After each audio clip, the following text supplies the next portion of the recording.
Why do women ask? If women ask, what do men do?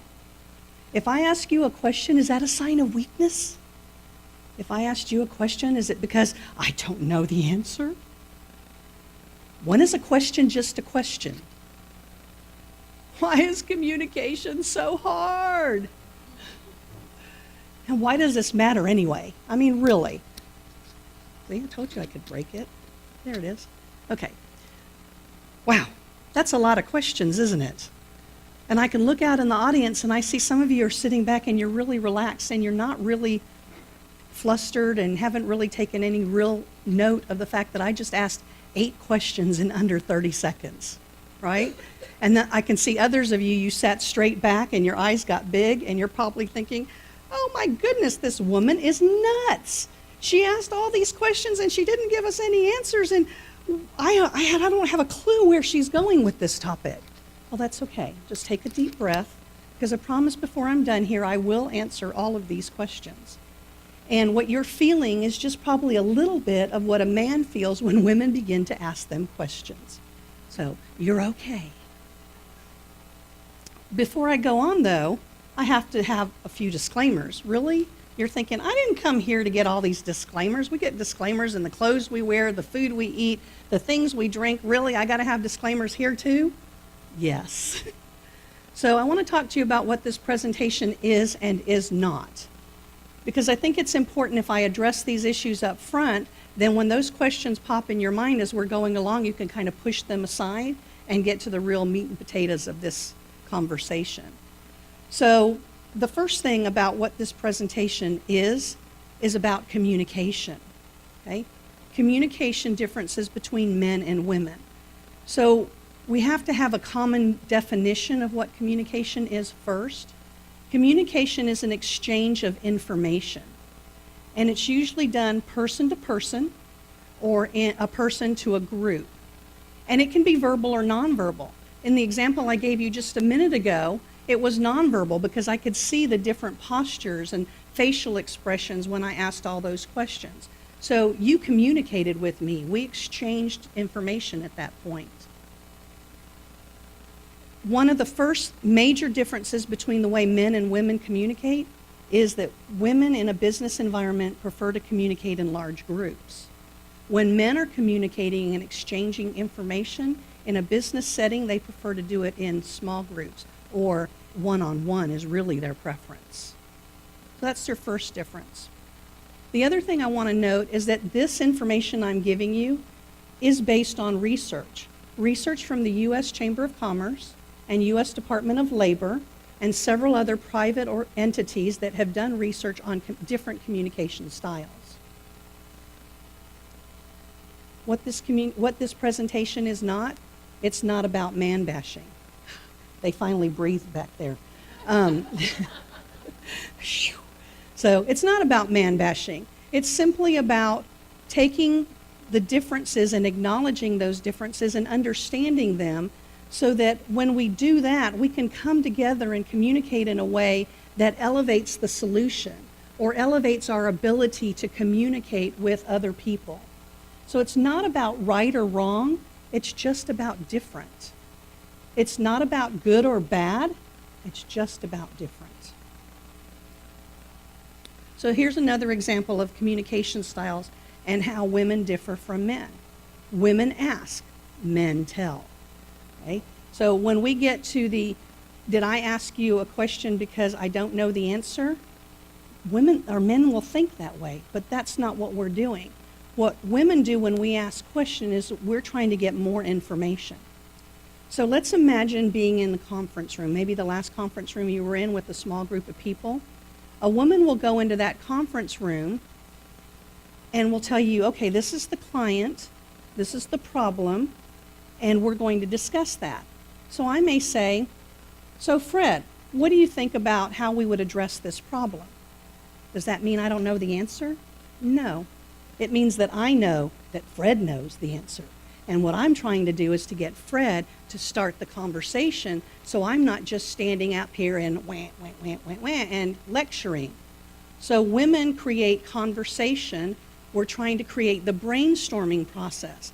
Because what happens is as we get people involved in that conference room, we start to everybody starts to throw out a solution or an idea of how we might make the solution that's out there already better. So we start really churning that solution. And what happens is called a synergistic effect. We create that synergy that means that in the brainstorming process, the solution that we've developed is better because we worked as a group, because we asked the information that get that process started. And so our solution is better as a whole than it would have been if any one of us had come up and said, this is the way we're going to solve that problem. And women do that in order to create consensus to a solution that everybody has buy-in to. Okay? Men in that same scenario will go into that conference room and they will tell you, this is the client, this is the problem, and this is how we're going to solve it. There is no conversation around that. There is no dialogue as to who has an expertise in something else. So if women are asking questions to build consensus, does that mean that men don't care about consensus? Absolutely not. They just do it in a different way than we do. So men go in and they build consensus based on the fact that I'm the boss and you're going to do what I tell you to do because I've earned the right and the privilege to be here. So I know more than you do, so if you want to keep your job, you're going to do what I tell you to do. Most men aren't going to go in there and thump their chest like it's more overt or covert than that. But that's how they communicate. They tell you how it's going to be. An interesting example I found in the research has to do when it comes to raises. Women ask for raises. Men say or tell that they want a raise. So a woman may go into the door of their boss and say, do you have time for us to talk about me getting a raise? A man will go in that same environment and say, I need a raise. When the woman asks for the raise, then she goes on and she keeps justifying why she wants or needs that raise. So what's happened to the man usually behind the desk? They've shut down. They're not listening anymore. When a man goes in and says, I want a raise, I need a raise, they've told you what they want. They don't have to say another word.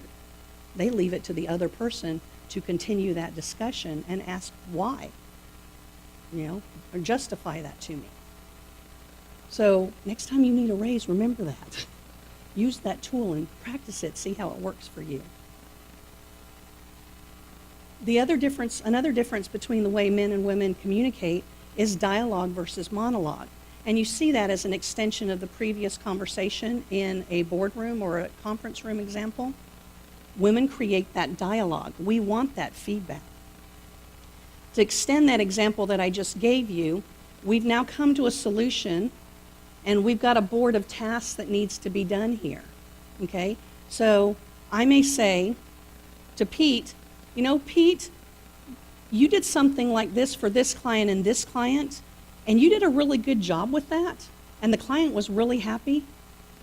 Would you be willing to take the lead on ABC?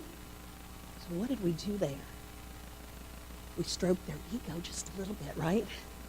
What man can resist that, really? I mean, in a business environment, what we've done is we've told them, we're watching you, and you're doing good stuff, and I consider you an expert in this field. So then we ask for the buy-in, okay? We reel them in. Would you be willing to take the lead on ABC? Most men are going to absolutely say yes. Okay? But you know what? We're always going to find that one knothead, Mr. Knothead over here. I told the guys I wouldn't point to them when I said that. Mr. Knothead over here is going to say, I want to do LMNOP. I want to do that. Maybe not with that kind of exuberance. I want to do LMNOP. Or I'm best suited to do this task, okay? So a woman now has a choice to make in that leadership position. Do you say okay and let them do it? Or do you ask them, which is most likely what's going to happen, tell me why you think you're best suited to take the lead on LMNOP? And then they will explain that. Then again, we have another choice to make. Do we consider what they had to say and then maybe think to ourselves, okay, well, they made a good case for LMNOP even though I wanted them to do task XYZ? Or do we say, Mr. Knothead, I think that I heard what you had to say, and you made some really good points, but again, I saw you do XYZ with this client, and they were very happy with the results, and you're very well suited. You are an expert in XYZ. Would you consider going ahead and taking the lead on XYZ? Okay. Again, we asked a question. We told them that we see them as an expert. Again, we stroked their egos, told them we're watching, we see them as an expert, and now we've asked for buy-in. That's what that question leads to. Would you take the lead in XYZ? Because if they buy in, then we're going to have a more effective end result. A man's going to go into that same scenario, and they're going to talk about customer problem solution. They're going to tell you that, and then they're going to have a list of tasks that need to be done to do that project, but they're already going to have names and assignments by those tasks. So does that mean the man that's leading that meeting has come up with those tasks and assignments by themselves? Not necessarily, because remember, men prefer to exchange information one-on-one. So if it's a manager, they may have talked to the head of their department to figure out who's best suited for each of these tasks. But there is no dialogue. When it comes to assigning the tasks, it's a monologue. The next example is how women take a compliment. When women are complimented, they deflect. They give credit to the team.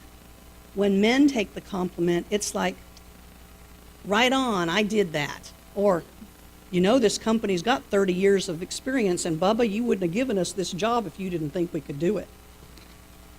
So, again, when women take a compliment, for example, in a work environment, when somebody says, you did a great job with this. I didn't think I'd like that color, but you know, I really do. Or, I didn't understand those numbers, so thank you for taking the time to explain them to me. A woman will say, well, you know what? It's no problem. It's not a problem. I had a good team behind me. So it's real important for women to kind of think about, how do you receive a compliment? An extension of what's already been said is, we don't say thank you very much, okay? We don't receive compliments. So one of the things I see happen a lot with women is somebody will compliment a new haircut or your new clothes, and what do? We deflect. Oh, thank you, but we don't say thank you. We say, oh, she cut it too short. It's a lot shorter than I wanted it to be, okay? Or what, this old thing? I may have bought it just yesterday, but this old thing? Or, yeah, well, I haven't had time to do laundry for the last 2 weeks, so this was all that was left in my closet, you know? What I would challenge you to do is to plant your feet firmly when somebody gives you a compliment. And whenever those justifications start to come out of your mouth, swallow them. Just eat your words before they ever come out of your mouth, okay? And stand there, look the person in the eye, and simply say, thank you. And there I go with my hands, because that's what I do, because it's hard for me too. You know, somebody starts to say something nice, they may not notice that I put both of my feet firmly on the ground, and I look them in the eye and just say, thank you. And then I go, I look good today. So, you know, you'll get to that point too. It's a little awkward at first, but, you know, or run to the bathroom and look in the mirror and go, so. Women, we should get to that point. The next communication style difference is how women apologize and men fix. So if a customer comes to you or a client comes to you and says, I do not like that color at all, or your fix didn't really solve that leaky faucet all the way and I'm not really happy, what's the first thing a woman says? I'm sorry, see? I'm sorry. I will fix that. We take that on and it becomes our failure. I'll fix that. I'm sorry. I'm sorry you're not unhappy or that you're unhappy. I will get on that. We take that on as ours. Men, there's no way they're going to take personal ownership of that. Men go, we will fix that. You know that we will not leave this job until you're happy with the results. So why do women take that on so personally with I'm sorry? Again, I want everybody to think the words, I'm sorry, see them written inside your eyelids, and swallow them. Get rid of I'm sorry. Because women take on I'm sorry like it was part of their DNA, right? So when you describe yourself, or I describe myself, I'm 6 feet tall. I wish. I'm 6 feet tall, I've got dark hair, I'm a woman, and I'm sorry. No, that's not part of my DNA. Get rid of it, okay? You don't need to be sorry for anything. It's not a part of who you are. So whenever you start to say, picture me going, I think I made eye contact with everybody. You are not sorry. It's not part of your DNA. Get over it. Move on. Men will fix and while women apologize. So when is a question just a question? Men don't hear questions like we ask them. Okay? Men hear questions in two key ways, either as a challenge or accusation, or the poor little lady needs some help solving that problem, right? So let's take a business approach to the first one, the challenge or accusation. You've been in that meeting where you lay out all those tasks, or the man has given you all of these tasks, and it's bothering you because you feel like something's missing. So you go home and you kind of chew on that for a while, and at 3 o'clock in the morning you wake up and you go, I know what we're missing. You drive into the office the next day and you're really excited to present what's missing to your boss. And you go into his office and you say, how would you feel about adding this step in the process right here? We asked a question, right? Because we don't want to be pushy. We're just trying to start a conversation. We're trying to gather information. What the man hears is, that was my plan and you just accused me of being incompetent. Or you challenged my authority and my ability to put together this solution. What a man would do in that situation would be to go in and say, we need to add this task right here. You feel the difference? Another man is not going to hear that as a challenge, and it's going to create dialogue between the two of them. Remember, one-on-one. You ever done this at home? Somebody bring me a little bit of water, please. You ever done this at home where your spouse, I know nobody else has ever had this problem, where your spouse has worked all day on Saturday on a project that was going to take 1 hour, okay? And it's 5:30 on a Saturday, and they're on their third trip to Home Depot or Lowe's or AutoZone for this 1 hour project that they started at 6 o'clock in the morning before I even got out of bed? I feel so alone in this. Okay? So what we're thinking is, okay, it's 5:30, and we've got to, thank you, you are my angel of the day. Is it wrong for me to pray for death to ragweed? Yes, amen. Okay, back on topic. So you've asked the question, so when do you think you'll be back, or how long do you think this will take? Okay? The man is already flustered because this 1 hour project has now turned into a 10-hour project and he doesn't see the end of it. But you're thinking, we got to meet people for dinner at 7 o'clock and it's 5:30. Okay? Because the man is already flustered and on his way to Home Depot for the third or fourth time that day, and they're not any happier about that than you are, they might get really snippy.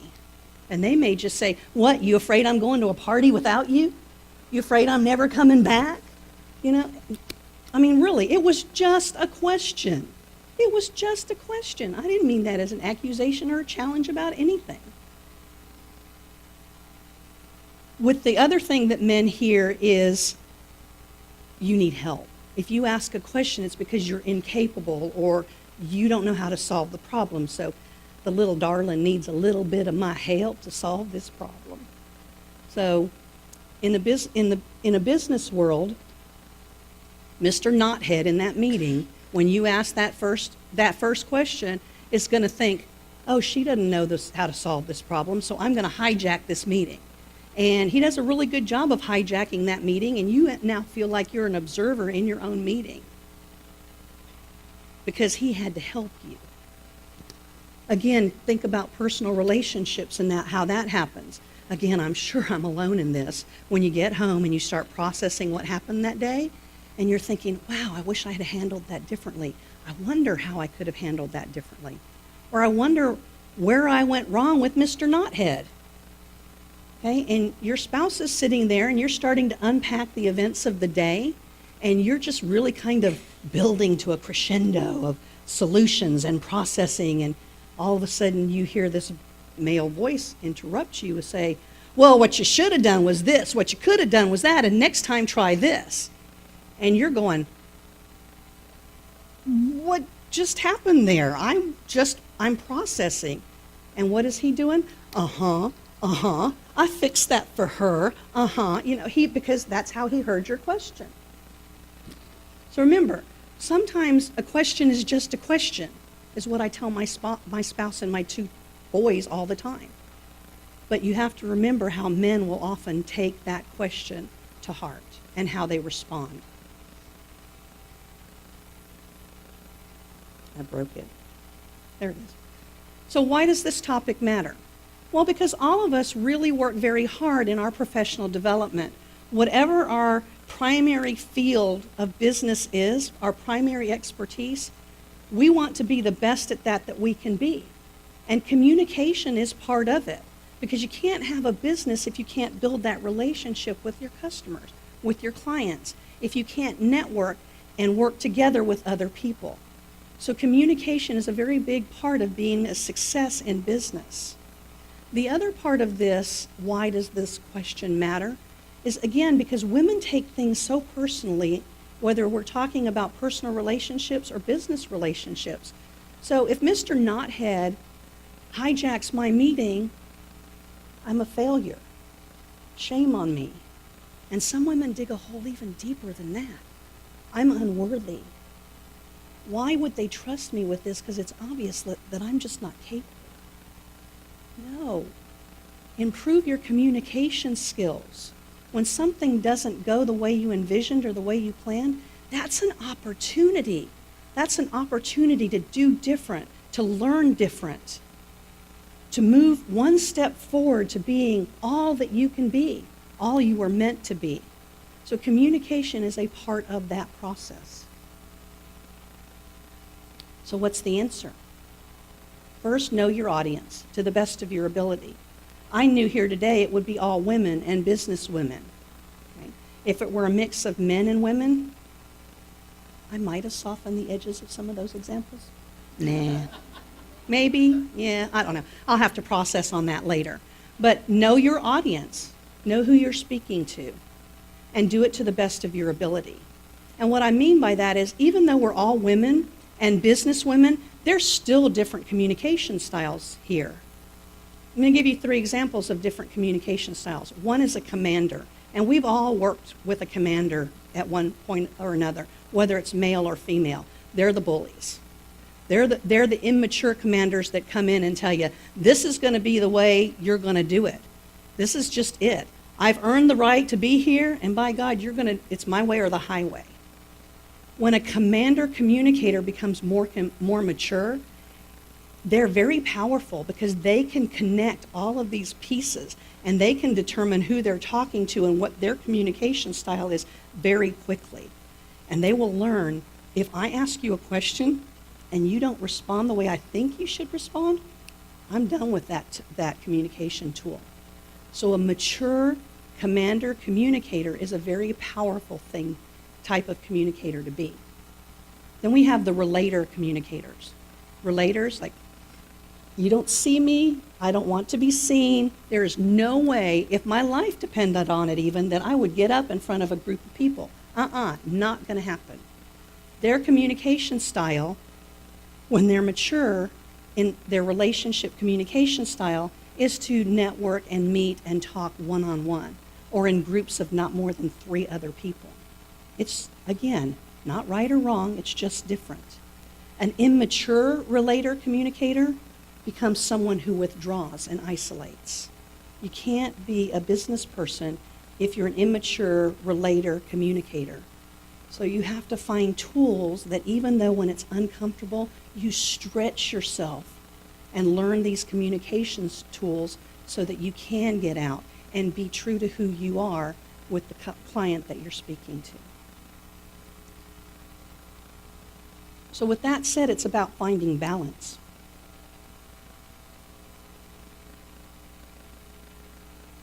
I'm not trying to turn you guys into male communicators.